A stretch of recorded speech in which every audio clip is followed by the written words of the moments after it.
Hello guys, welcome back in success rules YouTube channel. दोस्तों, आज मेरे साथ हैं शुभम पाल सिंह और हम असिस्टेंट लोको पायलट की वैकेंसी आई है उसके रिलेटेड कुछ बातें करेंगे। और क्योंकि हम खुद इस जॉब में हैं तो हम इस जॉब से रिलेटेड कुछ इंपॉर्टेंट फैक्ट्स बताएंगे, कुछ इंपॉर्टेंट्स आपको न्यूज़ बताएंगे और आपको कैसे प्रिपरेशन करना चाहिए और हमारी जो जर्नी रही है इस एग्ज़ाम के लिए हम वो भी आपसे शेयर करेंगे। सो इस वीडियो के साथ बने रहिए।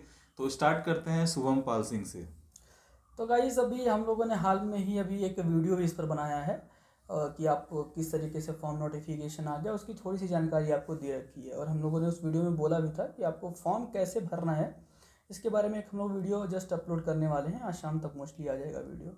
उसमें आपको फॉर्म भरते समय क्या ध्यान देना चाहिए और नहीं देना चाहिए।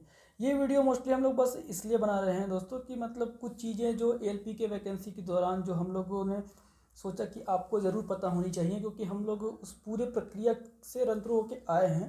तो वो चीज़ जैसे आप लोग को ज़रूर से पता होनी चाहिए कि आगे क्या। जैसे सबसे बड़ी बात जो एलपी के वैकेंसीज़ में है अभिजीत भाई, जैसे हम लोग के टाइम में भी हुआ था, जो सबसे बड़ी चीज़ है एलपी के वैकेंसी में एलपी का मेडिकल स्टैंडर्ड है।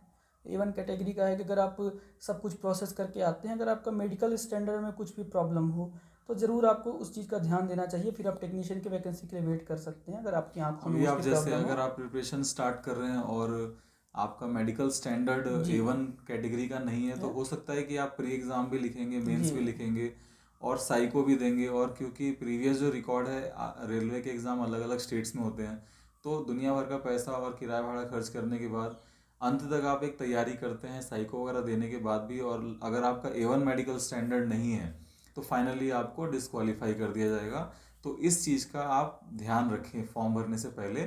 और फॉर्म भरते भी हैं तो आप बाद में अगर आप डॉक्टर से आप इसका चेकअप करा सकते हैं। मेनली जो जो इसका क्राइटेरिया है वो आपकी आंखें 6/6 होनी चाहिए और जो बाकी चीज़ें हैं वो एडजस्टेबल है। हाँ, बाकी चीज़ें हम लोग के टाइम में अभिजीत भाई कई लोगों के साथ में हमने देखा कि अगर जिनकी आंखें सही थी, अगर थोड़ी बहुत मेडिकल प्रॉब्लम्स थी तो उन लोगों का निग्लेजिबल हो गया। बट अगर आंखों पर अगर आपने कोई पहले सर्जरी और भी करा रखी है तो उन लोगों को बाहर कर दिया गया, आंखों में कोई भी नहीं, वो कई नहीं बार गया। और कुछ केसेस, मैक्सिमम केसेस में मेरे जानने में ऐसे हैं जिनको डिस्क्वालीफाई कर दिया गया मेडिकल में। फिर उन्होंने उन्होंने फिर अपील किया हम्म। कि उनका A1 स्टैंडर्ड है, फिर उनको दोबारा री मेडिकल एग्जामिनेशन लेके फिर उनको वापस इस जॉब में अपॉइंट किया गया।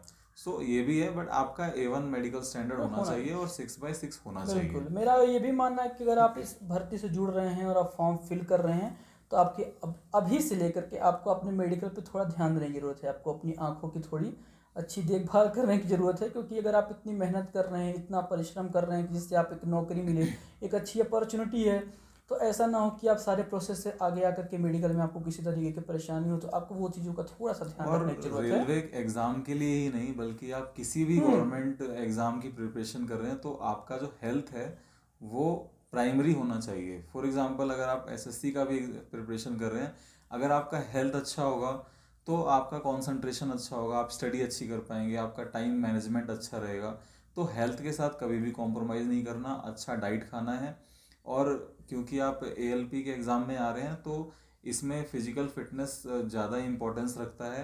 और मेनली जो आइज़ का जो स्टैंडर्ड है वो वो ज़्यादा इम्पोर्टेंट है, तो इसके लिए आप ध्यान दीजिए। और जैसे मैं इसमें जोड़ना चाहूँगा कुछ चीज़ें और आपके माइंडसेट के साथ में आपको इस फॉर्म को फिल करना चाहिए। कुछ चीज़ें हैं जैसे एक बहुत रिस्पॉन्सिबिलिटी वाली जॉब है। अगर आप ये सोच रहे हैं कि एक जस्ट एक ऑफिस जॉब नहीं है कि आप सुबह 9 to 5 तक का आप जॉब है, नॉर्मली गए आप अपना टिफिन लेकर के, वो उस टाइप का जॉब नहीं है, थोड़ा रिस्पॉन्सिबिलिटी वाला जॉब है। और उसके लिए आपको थोड़ा सा माइंडली प्रिपेयर होना रहना चाहिए अगर आप इस फॉर्म को भर रहे हैं और इसकी तैयारी कर रहे हैं और आगे आप रेलवेज़ में फ्यूचर देख रहे हैं। हाँ, जॉब में नो डाउट कि इस जो पे ग्रेड पे आप जो सैलरी यहाँ से आपको मिलने वाली है, वो मुझे लगता है अभिजीत भाई पूरे इंडिया में आप इस पे ग्रेड पे कोई भी जॉब ज्वाइन करेंगे मिनिमम भी अगर तो आप, आपको नहीं हाँ, मिलेगा। अभी एएलपी के बाद सीनियर हाँ। एएलपी का प्रमोशन आता है। एएलपी 1900 ग्रेड पे में है, बिल्कुल। सीनियर एएलपी 2400 ग्रेड पे में है। तो मतलब एवरेज बता रहा हूँ, 2400 ग्रेड पे में आप इतनी सैलरी ले लेते हैं कहीं कि हाँ। अगर आप किसी सेंट्रल गवर्नमेंट सेंट्रल जॉब में 4600 ग्रेड पे पे में भी भी हैं हो तो तो नहीं। शायद उसके बराबर या उससे ज़्यादा ही सैलरी होगी। बिल्कुल तो बिल्कुल। सैलरी के मामले में रेलवे बहुत अच्छा ऑप्शन है। और इस क्योंकि ये 24/7 जॉब है, आपको रेलवे बहुत अच्छी हैंडसम सैलरी दे रही है, तो थोड़ा सा एक्सपेक्ट करती है कि आपसे काम भी लेगी, तो उसके हिसाब से आपको प्रिपेयर होना है। और अगर जैसे कुछ लोग हैं वो सोचते हैं कि एक जॉब आ जाए फिर उसके बाद हम दूसरी जॉब की प्रिपेयर करेंगे, हो सकता है आपको समय मिले, लेकिन ये भी हो सकता है उसके साथ में कि आपको समय ना मिले, क्योंकि division to division different type की वर्किंग है। तो आपको जिस तरीके से अगर आप ये सोच रहे हैं कि आप जैसे ऑफिस जॉब के साथ समय निकाल लेते हैं, तो वो हो सकता है आपको मिले या हो सकता है ना मिले। लेकिन देखिए, चाहने वालों के लिए तो कुछ भी हो सकता है, बट कि अगर आप एक माइंडसेट जरूर साथ में रखें कि आपको थोड़ा सा जॉब में फोकस रहना पड़ेगा। आप बाकी चीज़ों में अगर और हैं तो थोड़ा सा आपको परेशानी हो सकती है, क्योंकि थोड़ा फोकस और रिस्पॉन्सिबिलिटी वाला जॉब है। तो इस तरीके से बहुत लोग सोचते हैं अभिजीत भाई की बात में आगे कैरियर तैयारी करेंगे। पर्सपेक्टिव से अगर आप जाना चाहते हैं तो एएलपी की जॉब भी बहुत अच्छी जॉब है, क्योंकि देखिए आपका 1900 ग्रेड पे में आपका सिलेक्शन है, with in 2 to 3 year senior LP promotion आता है जो कि 2400 ग्रेड पे में है। उसके बाद अगर सेंटर प्रमोशन देता है with in 1 or 2 year of senior LP working, तो आपको 2800 ग्रेड पे देता है। और कहीं कहीं तो डायरेक्ट लोको पायलट का प्रमोशन आ जाता है 4200 ग्रेड पे में। यानी कि अगर आप 1900 ग्रेड पे से ज्वाइन करते हैं तो 4-5 साल की वर्किंग के बाद इजीली आप 4200 ग्रेड पे में जा सकते हैं। और मैंने एग्जांपल्स ऐसे भी देखे हैं कि 3-3 साल में भी लोग चले जाते हैं। मैं आपको बताऊं, अभी जो हम लोग के आरआरबी की बात करें अभिजीत भाई, तो मैक्सिमम ऑफ हमारे बैच के लोग जो हैं, हम लोग खुद अभी जस्ट मैक्सिमम 1 ईयर में लोको पायलट बनने वाले हैं। और जो हमारे बैच के ही बहुत सारे लोग हैं जो लोको पायलट ऑलरेडी बन चुके हैं। तो हम लोग इस चैनल पे ले आएंगे आपको, आप लोग को मिलाएंगे उन लोगों से। 4.5 ईयर का सर्विस हुआ है, वो लोको पायलट बन चुके हैं। उनका ग्रेड पे 4200 ग्रेड पे है। और ग्रॉस सैलरी अगर देखी जाए तो ऑलमोस्ट 1 लाख के आसपास जाता है। तो आप कंपेयर कर सकते हैं किसी भी अदर गवर्नमेंट जॉब में इतने कम ग्रेड पे इतनी अच्छी सैलरी नहीं है, क्योंकि रेलवे अलाउंस बहुत अच्छा देती है। तो काम है तो उसके हिसाब से अलाउंसेस हैं। तो बस इसका जो जॉब प्रोफाइल है इसकी भी हम एक अलग से वीडियो बनाएंगे, कैसे कैसे काम होता है, कैसे रेस्ट हम लोग उसको दिखाएंगे आपको वीडियोस में, किस तरीके से हम लोग जाते हैं, क्या करते हैं, कहाँ पे स्टे करते हैं, थोड़ा सा दिखाएंगे।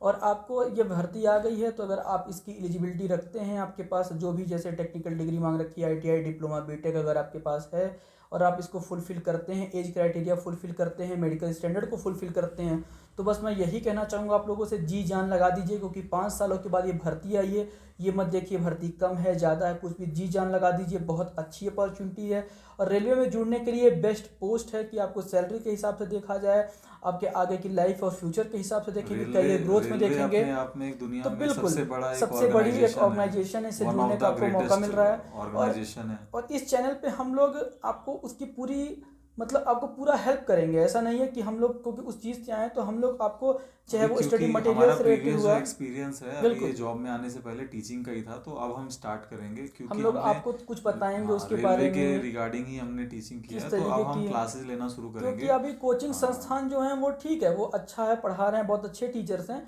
बट हम लोगों ने वो परीक्षा में बैठे हैं, हम लोगों को हमें क्या लगता है कि क्या इम्पोर्टेंट हो सकता है, किस लेवल का आपको पता होना चाहिए, तो हम वो लेवल उसके हिसाब से आपको कराएंगे। तो अगर आप हमारे साथ बने रहेंगे तो CBT 1 और CBT 2 के जो एग्जाम्स है वो आप इजीली कर पाएंगे, लेकिन उसके लिए आपको मेहनत भी करनी पड़ेगी। और जो मेन जो पॉइंट है वो सेल्फ स्टडी है। सेल्फ स्टडी आप ज़्यादा करेंगे तो आपके सक्सेस के चांसेस बहुत ज़्यादा बढ़ जाएंगे। तो आगे हम लोग इसके बाद एक स्ट्रेटजी की वीडियो अपलोड करने वाले हैं, उसको आप देख करके आप अपने आगे की रणनीति तय कर सकते हैं। उसके बाद इस चैनल से जुड़े रहेंगे तो आप लोग को हम उस तरीके से स्टडी मटेरियल और क्लासेस भी मिलती रहेंगी।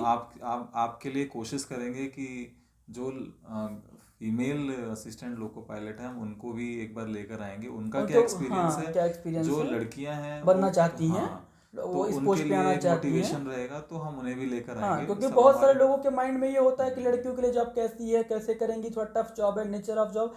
हम यहाँ बहुत सारी लड़कियाँ हम लोग के साथ काम करती हैं और बहुत ही अच्छे तरीके से जॉब कर रही हैं, कोई प्रॉब्लम नहीं हो रही, उनको भी हम आपसे मिलवाएंगे। वो अपना एक्सपीरियंस शेयर करेंगी कि किस तरीके से उनको जॉब में किस तरीके की दिक्कतें हो रही हैं, आसानी हो रही है, किस तरीके का उनका एक्सपीरियंस रहा 4 साल का, सब कुछ बताएंगे। बस आप इस चैनल से जुड़े रहें। धन्यवाद। Okay, thank you very much for watching this video.